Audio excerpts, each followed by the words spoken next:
We got Brian Garrett. I'm not sure if that's how you say your name, buddy, but welcome to the show. We got Dan Powers with a big boom in the house. Oris K-Man. I like it. He's K-Man, not Be the Man. We like it. Oris, you're going to be in the WarriorBook. I know starting tomorrow, here, that are 2 days from now, March 1st, we roll out the next 100. Wish I was able to afford this opportunity. Trevor, listen, let me tell you something right now. If many of you who are here on the show are stuck in an old conversation, which means you were exposed to Wake Up Warrior through what we called Warrior Week. But, last fall, many of you didn't know, we unleashed and revealed to the marketplace what we called WarriorBook, and an opportunity for 2 months for you to come play. $1,000 investment to play inside the WarriorBook Brotherhood. Our networks, our software, our coaches, our trainers, and myself, training daily and weekly here inside of the Brotherhood, surrounded by 99 other men. So Trevor, guess what? Nowadays you can, brother. So head on over to WarriorBook.com. Make sure you get yourself on that list. We roll out tomorrow. Will be the 5th group of 100 men. We roll out here every single month, another group of 100. So let's go down and see who else we got. Don Prosser, audacious and tenacious. Sounds like the introduction to a fight, walking out. We got Danny Giacobi. I don't know how to say that now, bro. Danny Giacobi. I got Michael Bishop. I got Michael Vicchio. I got Todd Gaster, who's going to be part of the Brotherhood starting here next couple days. I got Greg Lazo. I got Tyler Quesabeer. Woo! Tyler Quesabeer. Couldn't say his last name forever, but he's been in the Brotherhood for a while. It took me a few weeks, but I got it. I got Scott Kochiff. I got Jason Tetzloff. Gentlemen who wish they could afford this opportunity. You can't afford it. You have to want it.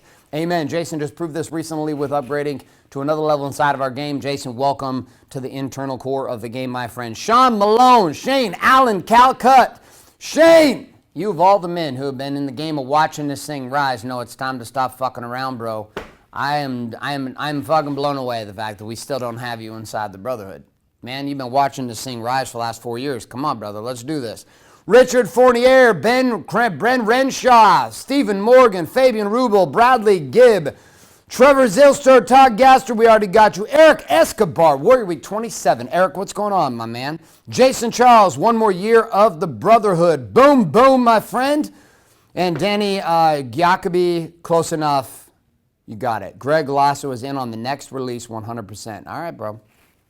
Gentlemen, and a few brave ladies who have the courage to show up here and play in the game. Today's show is an important show. We're going to be dealing with some concepts and some conversations, but I need to set the frame for you real quick, and then we're going to give you a little intro piece here. Let's get rid of the chair that we no longer need, and we'll put that over here for a minute. I'm going to set down the live feed, and we're going to come over and set the foundation for today's show like we do every single time. Listen, right after I push the button, it causes the PowerPoint to do what it just did. Now it's back. That's why. It's because my cell phone's on the fucking thing. All right. Here's what this is all about, gentlemen. We're here to redefine what it is to be the man. Now, for those who are new to the show, maybe haven't seen this experience before, here's what I will tell you. Years ago, back in 2007, as my entire financial world imploded, my marriage and my life was exposed for what it was. I was a one-dimensional douchebag who had no fucking clue what it was to be the man. Yet this was the phrase that my wife used to me over and over and over again. Be the man. Only she put an explicit in there, which was be the fucking man.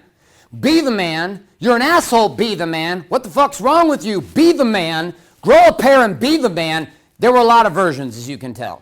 The problem was I didn't know what be the man meant. So I started down the path of trying to discover that. And that birthed the program called Wake Up Warrior, and ultimately the game and the belief system we call living the Warrior's way to having it all. This be the man idea, though, forced us into history to study this idea of sedation. I was convinced that myself and you as men, we were born into a game and we were fucked before we got here. That something before we ever left the vaginal canal had been put in play to cause you and I to play a certain way. I didn't know what that was, and I didn't know why it existed. And so we started to study over and over and over again. And you can get more detail on that. An entire episode number 4 here with Wake Up Warrior TV, the systematic sedation of men, that I dive deep into this conversation, how we actually fucking ended up here as a group of men, lost, confused, and alone. But see, at the end of that cycle, what it left guys like you and me with was the following. It left us with these 4 truths. Truth number 1 was the marketplace and the world just told us, go get the money. That's your job, honey. Go get the money. Don't be funny. Go get the money. Get me some honey. And we're like, okay. I'm going to go get the money. I'm going to work my ass off and work 3 fucking jobs. I'm going to build a business. I'm going to do whatever I have to. I'm going to go get the money. Because why? Because that's what everybody tells us we're supposed to do. Now, I'm not disagreeing with that. Foundational, I get it. Your job's to provide for your family, for your wife, etc. But here were the other problems. We were also taught to ignore your feelings. That your feelings don't actually matter. That nobody actually gives a fuck about what you feel. Where was the last time as a man you were given permission to take a stand to actually be who you were across the board? Not just this guy over here, this overbearing asshole, and on the flip side, not this sniveling new age pussy. I'm talking about a guy who stands in between these two places and gives himself permission to what? To feel, and to feel publicly. To be okay with how he feels, to be upset, to be angry, to be excited, to be passionate, to be fucking furious, and on the flip side, to be a man who's willing to take a stand, put on what we call your dark warrior, and go fucking steamroll life. Make some shit happen. See, these two variances and the dimensional feelings that exist in between, well, we just weren't trained on how to be that kind of king. Next, we don't need you. With the rise of feminism and the rise of the feminist movements, we begin to see a rise not only in the empowerment of women, which I have no problem with. I have 2 daughters and a beautiful wife. I also have a son. And I encourage, speaking of which, we got my wife giving me a little phone call right now. I appreciate her wanting to give she must have heard me talking about her. I pushed the wrong button. She must have heard me talking about her. And instead of me hanging her up, I just picked her up and she was now listening. That's the power of my relationship with my wife now. I just say her name on the TV show and she calls. So inside of this game, though, the problem that we ran into is that we sat in a situation where we were told, ignore your feelings, but also we were told that we don't need you. It's a crazy truth. It's a crazy place to be at. Literally, you and I have been taught, trained, and educated by the marketplace that we actually are not needed. This is a message. Empower the women, fuck the men. Now, don't get me wrong, man. I'm all about empowering women. There's likely no man on the planet right now who is more committed to this conversation of empowerment of women. But empowerment of women with the devaluation of man is not my fucking plan. And our goal here is to help men see that you do matter in society, and that although a woman may be able to go artificially inseminate herself with another man's sperm, get herself pregnant, marry another woman, and leave you in the dust, even though all that may be possible, in a modern game, we also stand by some old school principles, and that is this. The kingdom lives and dies by the rise and the life of the king. If the king chooses to fucking live, the kingdom lives. There were some who will not like this stand that I'm taking. Truthfully, don't give a fuck. What I can tell you is that a man and a woman standing next to each other, not the same, but equal, the game changes. Fourth piece was that you're all alone. And here at Wake Up Warrior, that became our biggest commitment and the reason why we built this brotherhood and the reason why we ultimately said the following. We said, well, my PowerPoint's decided to do its thing again. Thank you to my cell phone that has come over here. So we're going to fix that real quick. We said the following. We said, fuck you. Fuck you to your traditions. Fuck you to your patterns. Fuck you to the system that society has told us we should live in. And we're going to redefine what it ultimately means to be the man. And we started by creating a network and a global brotherhood in 17 countries that you can access by going to WarriorBook.com, investing in that book as well as the ticket to 2 months of training with us inside of this brotherhood to find out for the very first time in your life that you are simply not alone. With that being said, let's roll to a quick little break and introduce you to the Warrior Book. Welcome back, my friends. Welcome back. For those who are part of the Warrior Book Brotherhood, you know exactly where we're at with this. For those who are not, you know exactly what to do now. Head on over to WarriorBook.com. I'm going to actually head on over to my personal Facebook page, and I may be able to pull this up on the screen for you. But there was a comment that came in this morning on my personal page for a message that I had posted. I had shared a video by one of our brothers. Here it is right here. And his name was Timothy Risley. He's one of the brothers who's gone through Warrior Week, etc. There was a video of him. Here's the comment that was shared. I'm going to show you here so you can see the date. That was 4 hours ago, the time we're shooting this thing. It's 10:16, so that was around 6 o'clock or so in the morning I posted this video right before I went to boxing. And a guy by the name of Toby Shell. Now again, this is not a private message to me. This is something he put publicly on my personal page. I'm going to read this to you, and Daniel, I can throw this up on the screen or no? I can throw this up with a little airdrop or air mirror playing. Okay, so I'm mirror playing right now. Let's see if we can let you guys in on this. We good? Okay, so here's what Toby said, because Toby paints the picture for this conversation we're going to head into, which is the one-dimensional versus four-dimensional man. And it's one thing when I say it, it's another thing when another man shares his vulnerable fucking truth. And what Toby shared today was fucking incredible. Like incredible, incredibly powerful and incredibly insightful. Here we go. Toby said, hey, Garrett, I wanted to ask you if you'd take the time to read this. I'm not asking for a response because it would defeat the purpose. I wanted to thank you for what you do.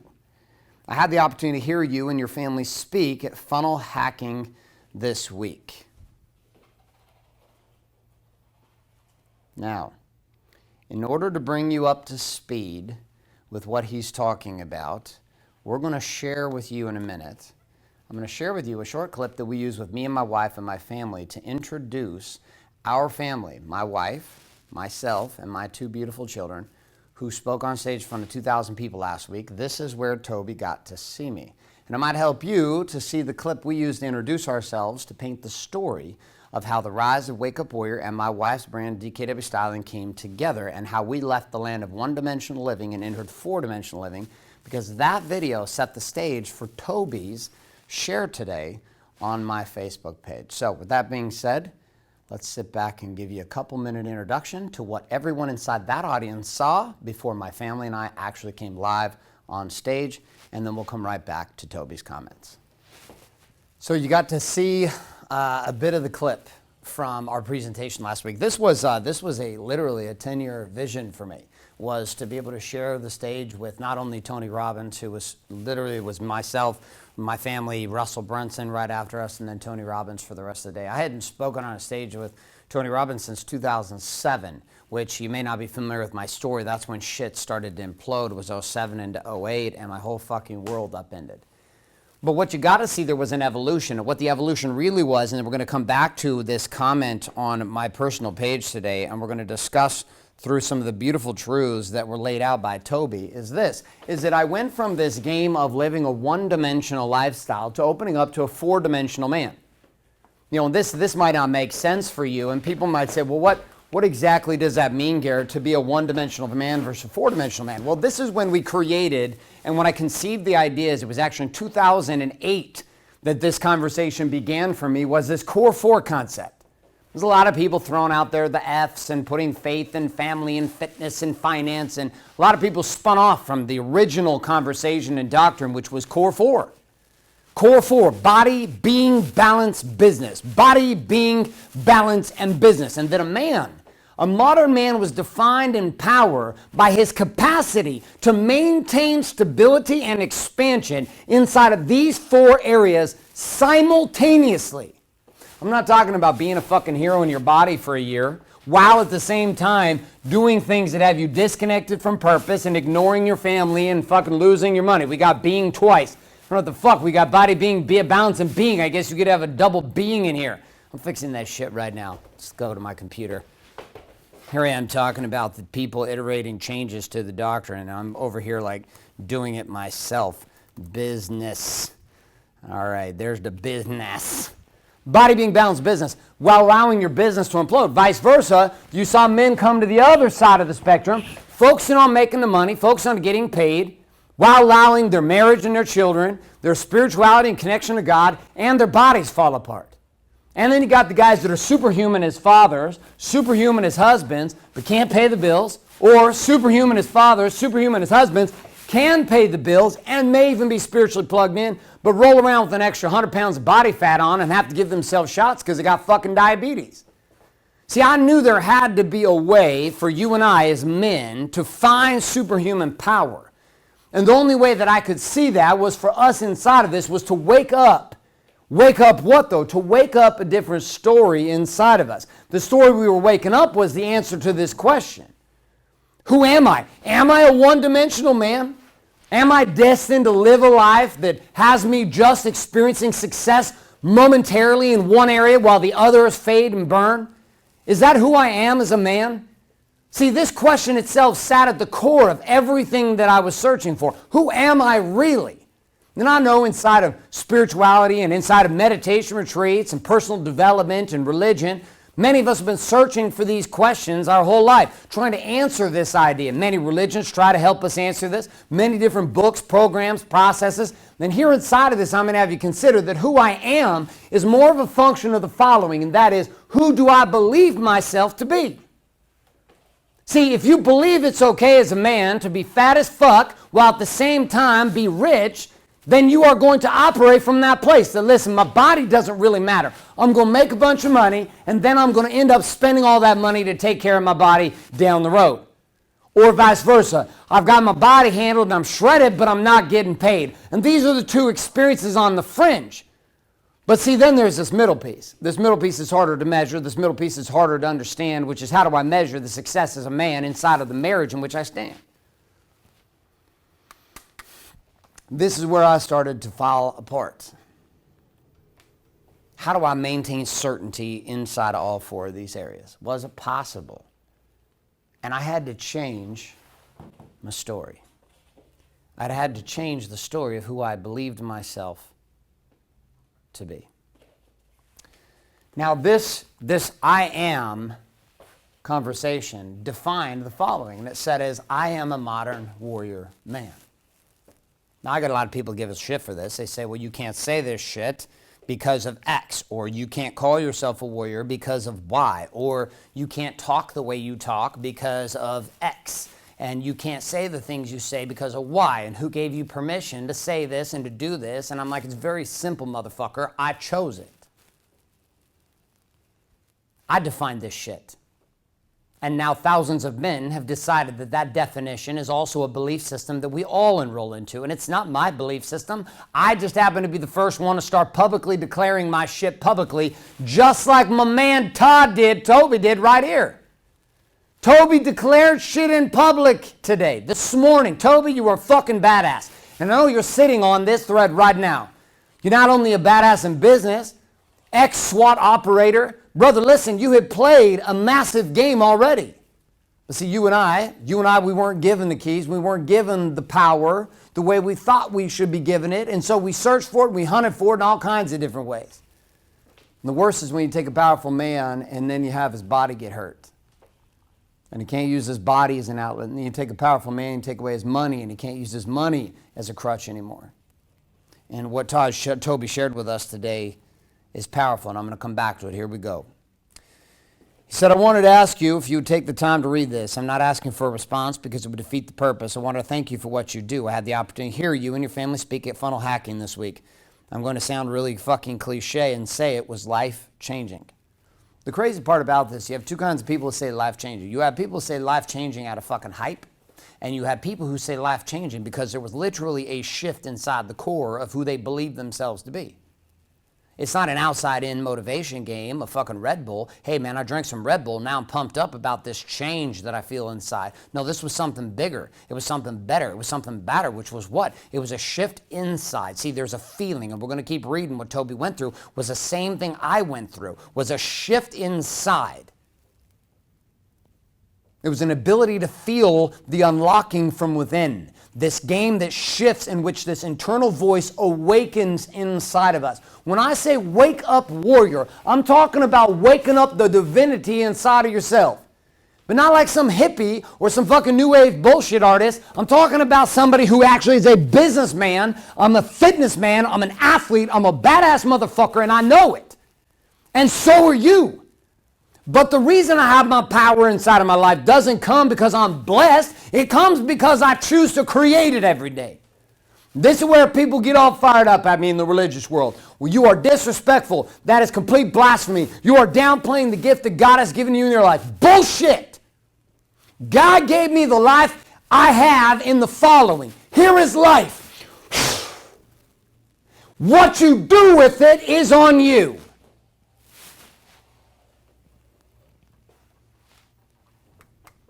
What Toby does with his is on him.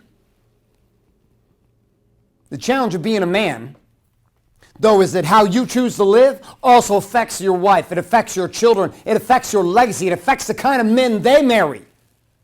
It affects the kind of women they marry. It affects the stories that your children have about what a marriage should look like. It affects the reality of your circle of influence. See, this idea that God has blessed you with something you did not earn is insane. The one thing we didn't earn is two things. One, we didn't earn the right to be born. Here we are. I don't know how that shit happened. Here you are, here I am. We are alive. We are breathing in this ball of mud, this school called Earth. The end. I don't argue with on that. I don't argue with it.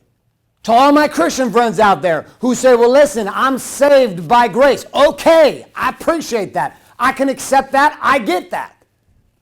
But if we put you were born to the side, we put you been saved to the side, here's the fucking problem. You still got to live. And just because you've been given the ticket to play, and just because you've received salvation in a different way, this still doesn't mean that you're not a fucking slave. Nothing more insane to me than to talk to somebody who's like talking about how happiness is going to come after this life.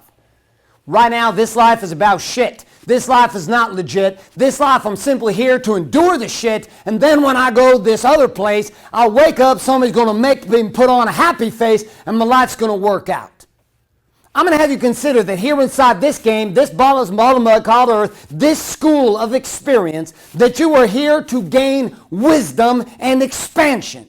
That you are to become more than you were before you got here. Not a slothful steward who simply sits back and says, I'm blessed. People who say, I'm blessed, use this as an excuse for people who produce results and create results in their life and take themselves from fat to fit, from divorced to divine, from broke to dominating a business, to kids that don't want to talk to them, to relationships that matter. That shit didn't come because a man just fucking prayed. That shit happened because a man decided to show up. Do the work. Blessings are not miraculous except for the fact that you and I think they're miraculous because we don't understand how they happened. And I was committed to find a way so the men like Toby and myself, we could come in and say, no. It is a scientific game. There is a piece inside of it we will never understand, but we are in far more control of our destiny than we want to play it out to be.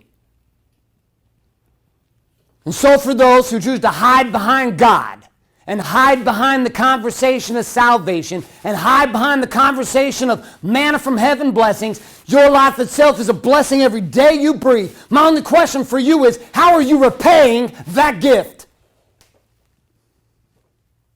You might not be able to earn your salvation, but your liberation is in your hands. That key sits in your hand. And there is no one, not in this place or there, who will tell you anyway, except for this. You have the keys to knock and to open, to ask and receive, to seek and to find. And that does not mean you sit around blind. It requires you to go find the answers to that game. Now, I already know right now. There's a whole shitload of people going to watch this, going to be upset, going to be offended. They're going to be like, he just said God and fuck in the same sentence. He just talked about downplaying salvation. He downplayed blessings. He's an ungrateful individual. Motherfucker, I've sat in the darkest of dark holes, and I've climbed to the highest of highest peaks inside of my life. And I will tell you who's been there the whole time, this voice inside of me. The same voice that came to me is the same voice that came to Toby sitting in that audience that day. Let's continue with what he had to say. To be honest, I've never really followed your stuff. I'm a retired SWAT operator, and I didn't feel I needed another alpha coming into my yard to try to tell me what the fuck I needed to do. I sat in the audience after a few of the best days of my life. My wife and I got in our 2-comma award, which is they made over $1 million.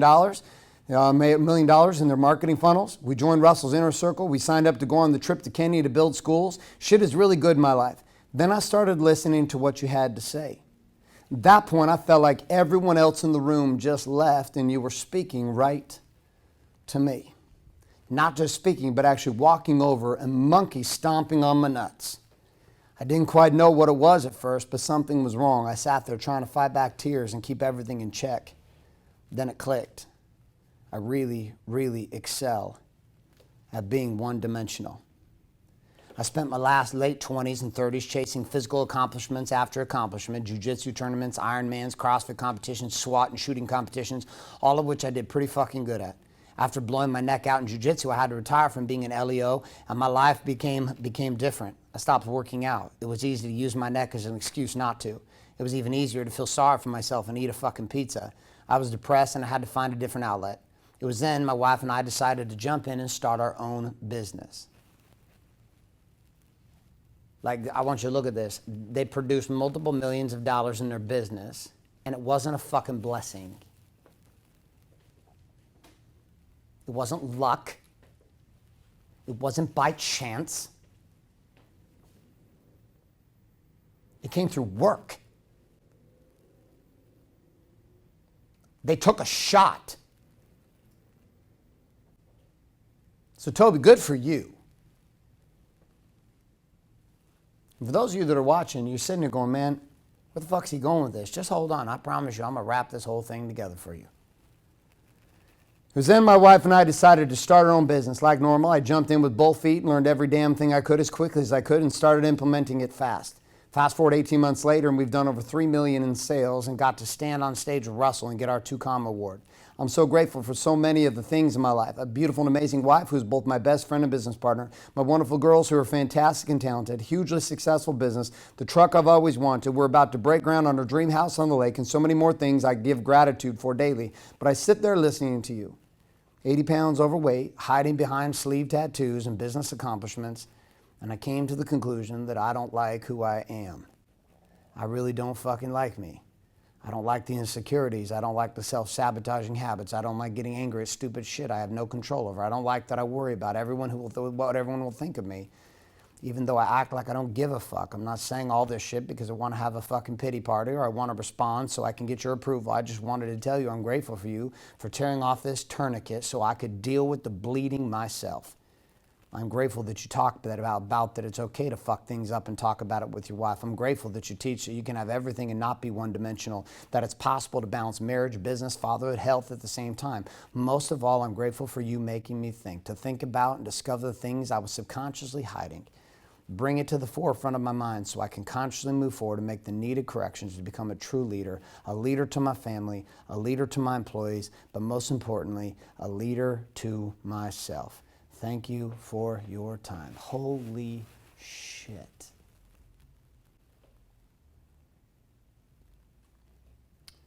Do you know what kind of courage it takes to go public and say the things that he just said? To acknowledge the vulnerability? Toby, if you're still on here live, man, I fucking give you huge props, brother. This was my way out. My way out was to tell the truth. My way out was to realize that I was all of it. There were times I was the new age pussy, and there was times I was the overbearing asshole, and I was every degree in between. And that some days I understood it, and some days I didn't. Some days I'd get it, and some days I didn't. But amidst all that, the reason why the Warrior's Way works is because it helps you realign perspective daily. It's a daily game. This idea of being a modern warrior man comes down to perspective. It comes down to perspective. This is one of the reasons why we built the program Warrior Week and Warrior X. It's an immersion experience. It's the immersion process that empowers a man to be able to see. Sometimes we can get there virtually, and that is a beautiful start because it begins to train the mind and train the brain to see things a certain way. But ultimately, there is no crucible on the planet right now for empowering modern men, not just yelling at them at boot camp style and some military training. There's a fucking shitload of those. But a place where a man can enter a crucible and truly, truly be reborn and come out the other side a new man. And this experience we call Warrior Week and Warrior X. Here, get a taste for it right now. So what you see creates your possibility, right? Or the lack thereof. So you realize you and I, we can't actually take action on something that we can't see as a possibility. We don't just wake up in the morning and start acting out our day. We don't wake up in the morning and just start doing our shit today. driven by a non-perspective. Everything about what you do on a daily basis is driven by a story inside of you. That story about who you believe you are, the story that you believe is your purpose today, the story of what you believe is important today. So when people tell me, well, I don't have time to work out, or they tell me I don't have time to meditate, I don't have time to spend time with my kids, I don't have time. Listen, motherfuckers, I woke up this morning at 4:30. Between 4:30 and 5 o'clock, I wrote 2 large emails, sent them out to over 50,000 different people. Inside of that, ended up at the boxing gym, drove 20 minutes away, trained with my boxing coach, got back from my training session with my boxing coach, picked my kids up, drank a green smoothie, took my kids to school, talked to them for 10 minutes on the way, dropped them off, had a phone call on the way back, got back to my house, talked to my wife, debriefed on the day, yelled at some people on some of our properties for some mold issues, got in the shower, took a shower, stood outside the shower, got on the scale, looked at myself in the mirror and said, I'm a sexy motherfucker at 40. What do you want me to tell you? I ain't got no fucking dad bod rolling around in here. I'm not some fat ass dude with some diabetic issues. Just because I'm a dad and my kids are older, now I have a permission to fucking fall apart. Then I got dressed up in this suit. I had a meeting for 30 minutes with one of my team members to review all the shit that had to be done. I had another phone call with one of my team members. I created the PowerPoint for this TV show. I showed up here to do this TV show, and here I am talking to you. And it's fucking 10:47 in the morning.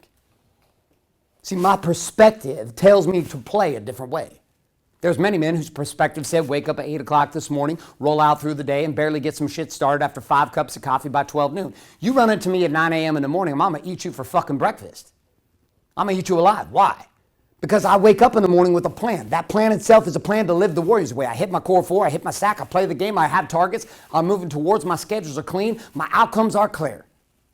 But for most men, this is just not the case, yet it's not fucking complicated. See, understand that what you believe about yourself affects what you believe about the world. Your perspective determines your action. Your actions are not driven by anything else than your perspective. What you believe is possible. That perspective is what drives a man, and it's backed up by his beliefs, and it's backed up by his rules, and it's backed up by his stories.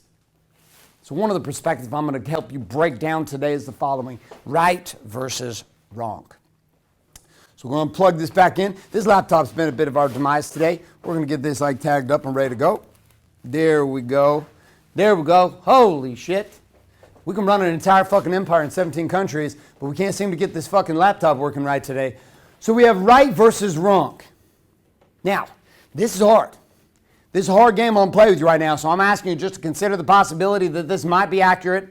It might be true for you. It's true for me. It doesn't have to be true for you. I was raised in a world religiously where I was taught there was right and there was wrong.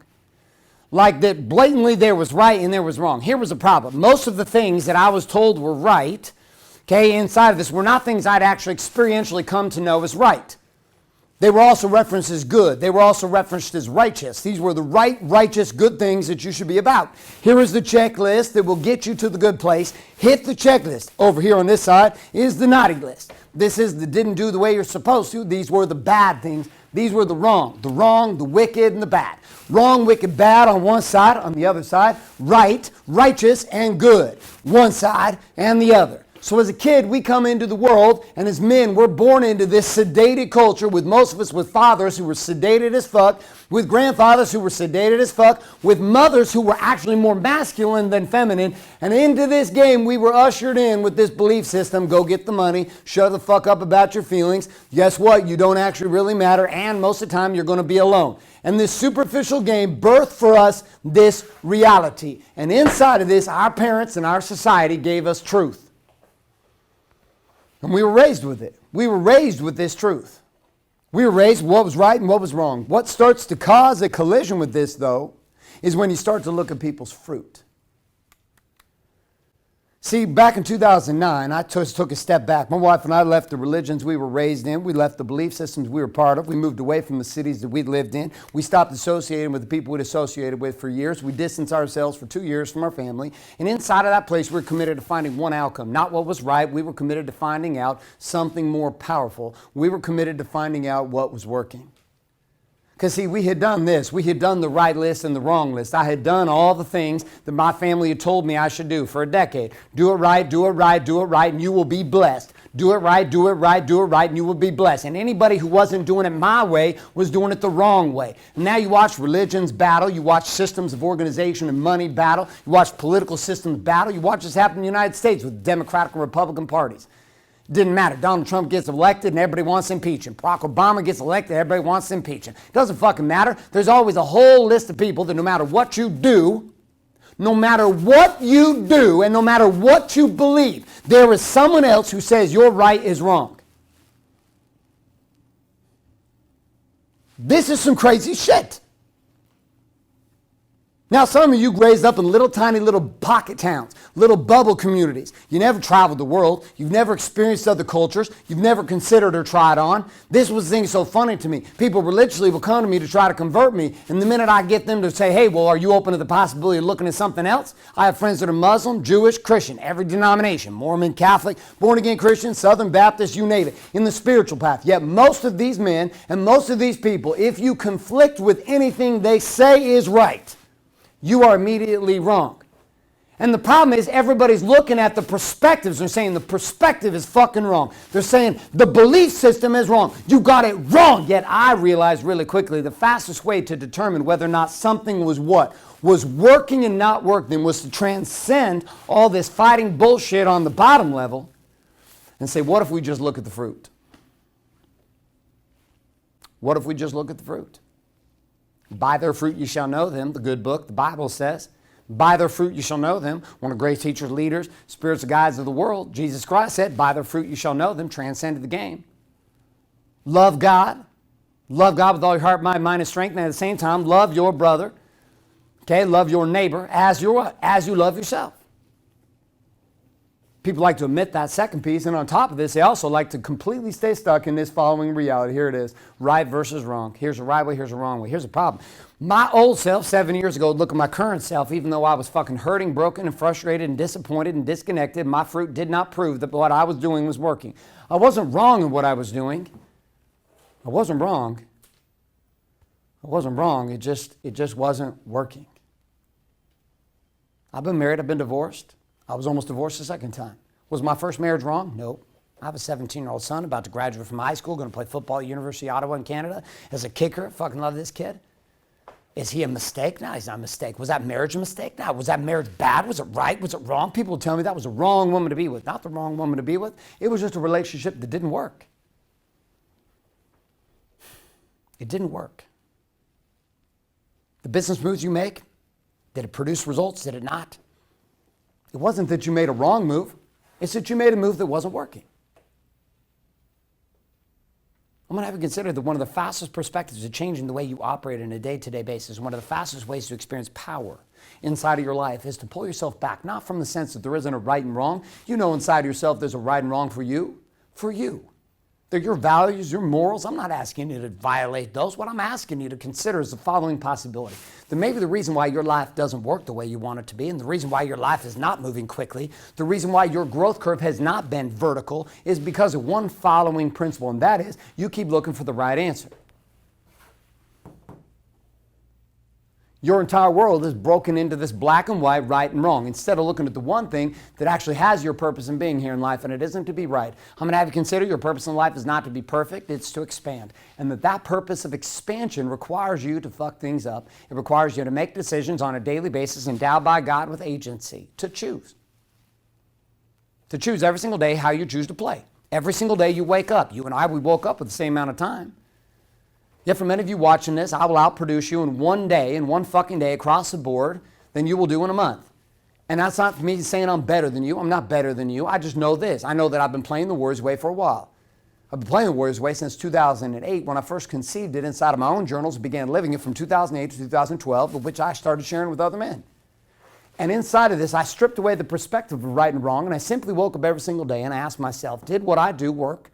And did it not work? And how would I know? Did it give me what I wanted? Did it give me the target that I was looking towards? I had tried the right and wrong game in my marriage for literally 13 years. And what I ended up with was a marriage filled with tears. And then one day, this huge truth awakened inside of me. So maybe I got to stop being so hard on everybody, including me. What if people had freedom to choose and to make mistakes? What if the purpose of your life was not to get it right? And what if the purpose of your life was not to be perfect? What if the purpose of your life was expansion? What if God simply wanted you to become more today than you were yesterday? And what if the fastest way to fuck that up is to live in a game of right and wrong, bad and good, righteous and wicked? What if the fastest path to expansion was to simply have the courage to look at your life and say, this part of my life is not working. I'm not bad, I'm not awful, I'm not a fucking sinner, I'm not going to hell, I'm not all these things. What if the power was found simply in just saying, man, this was not working? And how would I know? Because here's what I want, here's what I have, and I'm going to change that perspective. I'm going to learn from this growth curve. I'm going to make a new decision. I'm going to come over here. When I took my life on this way, my kids accelerated, my wife accelerated, my marriage accelerated, my life accelerated. I heard the voice of God inside of me deeper and richer than I'd ever heard it my entire life. And I realized that the person who had kept me a slave, even though I'd been saved, was myself.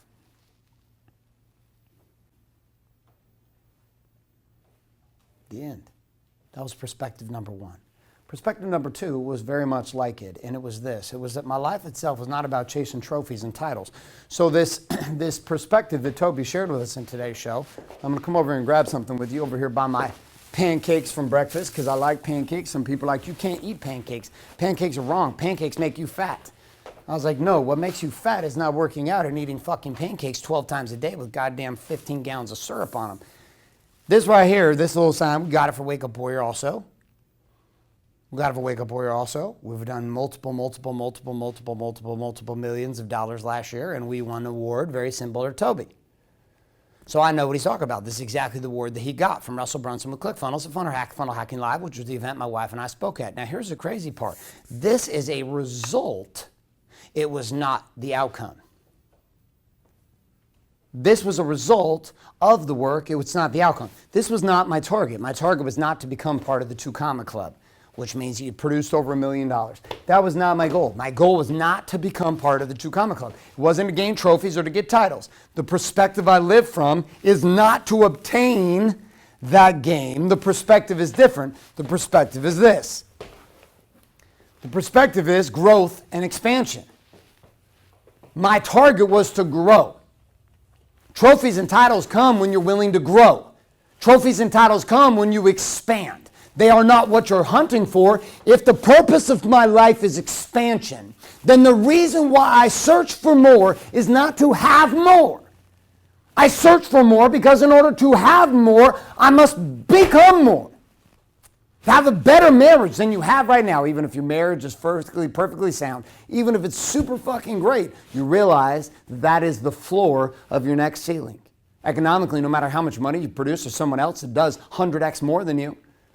And the question is not how do I make 100x more? The question is who do I have to become to produce that kind of level of production? Right inside my neighborhood, a man's building a $45 million home. He wired $45 million. They started construction. I can't do that right now. People say, well, why do you want to have a house like that, even though he's like literally around the corner from me? I was like, because I want to know what it was like, what it would be like, and who I'd have to become as a businessman to wire $45 million. I know what it's like to wire a couple million. I don't know what it's like to wire $45 million. Who would I have to become? I looked at marriages that were working. My marriage was not working. I was begging for hand jobs. We weren't having sex. We were disconnected. We were dysfunctional. And the whole time I wasn't looking for some accolades or some fucking awards. I simply asked myself, who would I have to become to have a marriage in which I longed and lusted from my wife? Just like maybe I did back in the past looking at porn or chasing some girl at a strip club. Like, how do I lust and long for my woman? How do I desire to leave the office and be with my children and not have it be some kind of weird, awkward thing? How do I create that? Well, all of this is not about arriving at the orgasm, arriving at the $45 million home. It's not about the finish line. It's about growth and expansion. And that opens up perspective 3 to wrap up our show today. Perspective 3 is this, that most people hunt finish lines. Just like they hunt trophies and titles. Who gives a fuck about a trophy or title? I appreciate that Russell put that together. It made me feel nice for a minute. It's nice to see that as an acknowledgement for production. I like it. I like it. I like when people say, hey, you know what? Great work. I appreciate it. I love when Toby says that our speech on our presentation as a family had an impact on his life and his family. I like that this show gives you some inspiration. But at the end of the day, here's the crazy part. Those accolades and acknowledgments are not why I do what I do. I don't have to do this show. I don't have to have a crew here. We don't have to be doing this. I don't have to be paying for it. It's free. You get to watch it every single week. Why do I do it? Because it forces me to expand. See, I realized a number of years ago that my life is not about finding finish lines. That my hunt is not finish lines. My hunt is something different. My hunt is the journey. The hunt is the journey. It's not a hunt to find the finish line. It's a hunt of the journey. I figured this out in Ironman. I competed in the World Championships in 2007 in Kona, Hawaii. And for the 3 years previous to that, doing Ironman, I can tell you right now, my greatest, fondest memories are not competing in the World Championships and running down a Lee Drive. My greatest experiences during those 3 years of training were the hours and hours and hours and hours alone in the middle of some desert riding my bike or trail running now 15 miles, 17, 18 miles by myself, and all the training partners in between who rode with me, ride bikes with me, swam with me, trained with me, did workouts with me, who did my massage therapy, my chiropractics. Like, it was all of the beautiful experience along the journey. So then the only reason that we set finish lines or set targets for us to move forward, and the only reason we would adjust whether it was working or not working, my triathlon coaches never once told me, hey, you're fucking it up, you did that wrong. They just said, dude, listen, the way you're training right now, it's not working, you're burning out. So if you want to arrive at this destination, this finish line that you're hunting, aka the journey that you're on, then you might consider that you're going to have to change some things. You might have to get something that works better for who you are.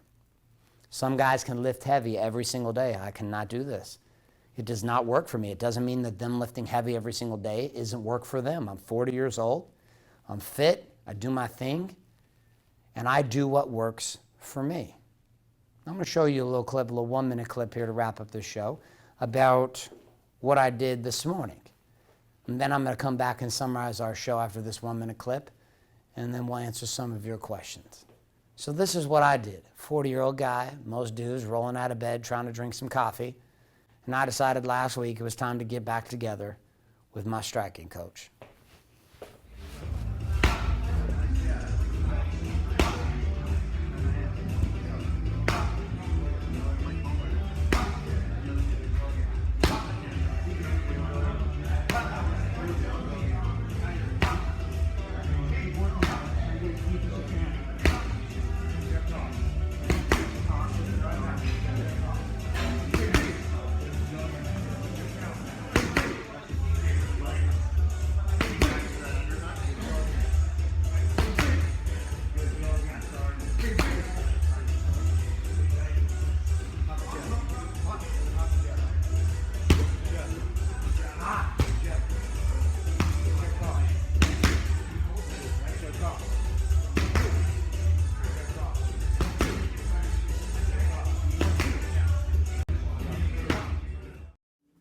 So that was part of my morning routine.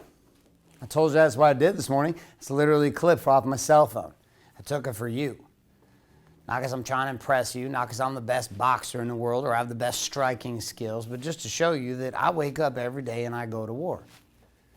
My coach this morning, he said something interesting to me. He said he trained me 2 years ago and I've been back. I haven't been with him in over about a year and a half. I hadn't done any type of striking or boxing for a year. And I was like, man, I got to get back into it. I feel like I just want to get back and bang again a bit. And so I went, I called him up. We went to the session. Today in the middle of the session, he said this to me. He's like, I don't know what you're doing. He's like, but you're more athletic, you're faster, and your cardio is ridiculous compared to where you used to be 2 years ago. And back then you were doing pretty good. All your sparring session stuff was like pretty solid. He's like, what are you doing different?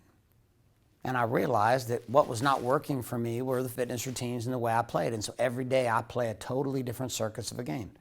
I begin every single morning with a 5 to 7 mile walk with myself. I put a weight vest on with a water bottle in the front. I hoodie myself up. I put my recon pants on, my recon boots. I go for a walk. I hike up mountains. I walk by myself every morning for an hour and a half to 2 hours or less, somewhere in there, an hour to an hour and a half. I get to commune with the voice inside of me. And between that and the way I've done my fitness routines, it changed me. Gentlemen, the work itself is easy in the sense that you become stronger, not because the work becomes easier. The habit of lifestyle is not for every man. If it was for every man would easily follow the plan. But it is for some men. that is for the kings. And we may not represent the masses now, but we're just getting started.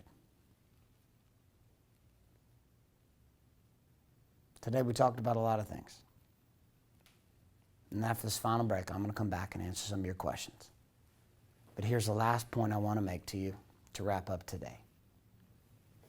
You have the power to choose to create your life to be what you choose it to be. There is no luck and no blessing that will change that. Your life becomes blessed the moment that you choose it. The words say many are called, but few are chosen, because they hearken unto the precepts of men. And what is this? Possibly this came in a different direction for you. Possibly this came in the following direction, which is you started to believe that the purpose of your life was perfection. And what if that's bullshit?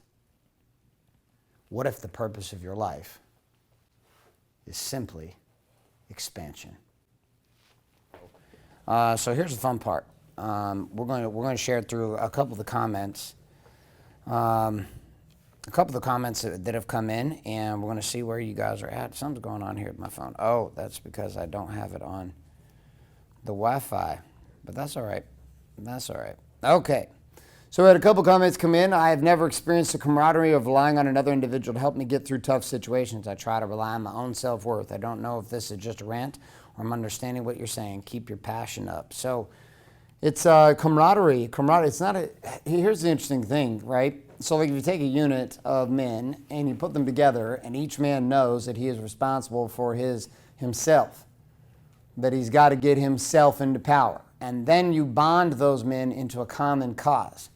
What you have is a unit that's impenetrable. It's what the Spartans understood. It's what the phalanx was built as, a fighting unit of individual men who had paid the price to be powerful and then unified together could actually accomplish shit they couldn't do individually. Like this wasn't some of the time, this was a fact. This was a guarantee. This was how it went over and over and over. And I'm going to go over here so we can show airplay on some of these comments here for you. So when it comes to learning how to rely on another man, it's not that you're learning how to rely so much on another man so much as you're giving yourself permission to take a stand for yourself, and then you're aligning with other men who are choosing to take that same stand with themselves. And you put all of you guys together, and what you end up having is this combination of men who actually can accomplish and go further together. They might go faster alone, but they go further together. But the whole receives its power by the individual who chooses to stay in power. And the whole is only as powerful as the weakest link. And this is no more demonstrated more perfectly than what goes on inside a marriage. Trevor said, I see it as a genuine possibility, but why does it always have to seem to boil down to a monetary cost for me? I can't afford not to do this. Trevor, listen, there's an interesting value play that exists inside of our own minds. You know, we'll invest shitloads of time and energy and effort into all kinds of things. All kinds of things. Money's an interesting divider because money requires us to actually truly believe in ourselves. People put all kinds of time into themselves, will put all kinds of energy into themselves. The last thing they'll do, though, is look at themselves as the one worthy to invest in. You know, I watch people who are willing to put money into a 401k plan they don't know shit about, that there is a high probability they will fucking lose all their money. They'll put it into mutual funds they don't know anything about. They will give it to churches. They don't know exactly what's happening with the money. And yet the last person in the game that they're willing to put money into is themselves. They'll give it to some random Smith Barney guy, say, here's some fucking money for my 401k plan. And you're like, do you even know where the fuck that money's going? Do you have any control over what happens in that investment? Do you have any human life value of your skills and mindsets that can affect it? The answer is no. Zero. And then the same time, you take that same person who's willing to put $1,000 into the 401k every month and say, invest in yourself for power, production, and profit. Go find yourself in a place to expand who you are so that your capacity is higher, so that you can pay more, you can make more. And people don't connect. They don't see the connection. This is human problems. I had the same problem. I didn't see myself in that place either. It's why I was okay with feeding myself 3 tacos from the Taco Bell. I don't have a problem with 3 tacos from the Taco Bell if that's where you're at. But I chose water, and I chose the 3 tacos at Taco Bell long after I could afford to do something else for myself, like put green smoothies in my body, drink stuff that was actually good for me, eat foods that were organic and healthy for me. Instead, I was putting what? I devalued me. I was worth 3 tacos for $1.25 from the Del Taco. I watched this happen last week with a couple people we were with. Like, they want to go to the Chick-fil-A. You're like, oh, I'm hungry. Well, we could go over here where the food's quality, it's organic, it's raised in a good environment. When we eat it, it's going to nourish and establish our bodies. Or we go to the fucking Chick-fil-A, get us an ice cream cone and a little sack, a little white sack with a little red chicken on it, you know, with some cows that say, eat more chicken. Why? Not because any other reason. Then they literally don't see that what they put into themselves actually fucking matters. They don't see the connection between the Chick-fil-A affecting their production today, the Chick-fil-A affecting the sexuality in the way they interact and the courage and confidence they have with their wife. Yeah, I just said that. Your ability to get laid comes down to you seeing yourself bigger and better than the Chick-fil-A. Chick-fil-A is great, by the way. I go to the Chick-fil-A. I understand it. But the principle is the same, particularly when it comes down to money. Let's look at a couple other things. No matter what happens, I have to maintain my level standard of living while I do this. Well, maybe that's true. Maybe that's not true. You know, one of the things that's interesting, Trevor, is that like inside of my life, here's what I will tell you. Oftentimes, you've got to take a step 2 back in order to take 5 steps forward. You got to be willing to make some sacrifices in order to grow. And that means that the standard, quote unquote, of life might change for a time in order for you to get what you want. It's the same thing a person goes through in fitness. They're overweight, their body's not working, they start to eat a certain way, their body actually rejects it. They actually get diarrhea, they get sick when they start to eat right. They start to eat healthy. They start to eat in a way that works better for their body. Their body will actually reject it because of all the sugar and all the rest of it they've been consuming. Their body's gotten used to shit.